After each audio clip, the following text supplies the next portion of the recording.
Party വിരുദ്ധ പ്രവർത്തനം നടത്തിയ തിരുവമ്പാടിയിലെ വിമത സ്ഥാനാർത്ഥിയെ കോൺഗ്രസ് പുറത്താക്കി. പുന്നക്കൽ വാർഡിൽ ഔദ്യോഗിക സ്ഥാനാർത്ഥിക്കെതിരെ മത്സരരംഗത്തുള്ള ജിതിൽ പല്ലാട്ടിനെയാണ് പുറത്താക്കിയത്.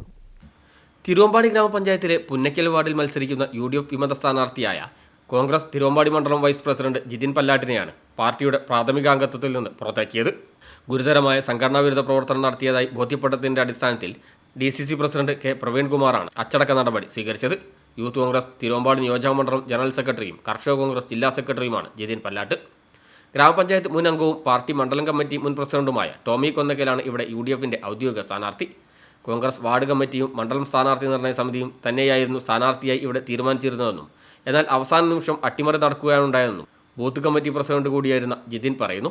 മുത്തപ്പമ്പുഴ വാർഡിൽ നിന്നും വാർഡ് കമ്മിറ്റി ഒഴിവാക്കിയ ടോമി കൊന്നക്കലിനെ 20 കിലോമീറ്റർ അകലെയുള്ള പുന്നക്കൽ വാർഡിൽ മത്സരിപ്പിക്കാനുള്ള തീരുമാനം അംഗീകരിക്കാനാവില്ലെന്ന് പറഞ്ഞാണ് റിബൽ സ്ഥാനാർത്ഥിയുടെ മത്സരം. പഞ്ചായത്തിൽ കോൺഗ്രസ് വിമത ഭീഷണി നേരിടുന്ന ഏക വാർഡിൽ വലിയ പോരാട്ടമാണ് നടക്കുന്നത്. CPIയിലെ ദീപ്തി ജോഷിയാണ് LDF സ്ഥാനാർത്ഥി. BJPയുടെ ജെൻസൺ അഗസ്റ്റിനും മത്സരരംഗത്തുണ്ട്. News bureau, Thiruvambady.